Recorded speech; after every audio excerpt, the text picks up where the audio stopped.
সেদিন হিসেব উল্টে যাবে। কথা বলেন। এবার ওদেরকে প্রশ্ন করা হবে, তুই ক মার রব্বুক, কয় আমি জানি না। কি জানোস? কয় কিছুই জানি না। কি যে জানি না ওইটাও জানি না।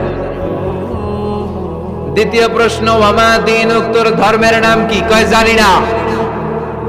ফেরেশতারা কয় আর প্রশ্ন বাকি একটা, তারপরে আঙ্গ খেলা শুরু। ওমান হাযার রাজুল, do you know this person? দেখো তো এই লোকটার চিনা চিনা লাগে কিনা। কয় না, চিনি না, আমি কিচ্ছু জানি না, আমি কিচ্ছু মনে করতে পারছি না, খালি আমি মদ খাইতাম আর চিয়ার্স করতাম, এটা মনে আছে। আমি ইসলামের বিরুদ্ধে দৌড়াতাম, ইসলামের পক্ষের শক্তির উপর হামলা চালাতাম, এগুলো মনে আছে। কোরআনের বিরুদ্ধে ছিলাম, ইসলামের বিরুদ্ধে ছিলাম, বিশ্বনবীর বিরুদ্ধে ছিলাম, বিশ্বনবীর বিরুদ্ধে আমি বিষোদাগার করতাম।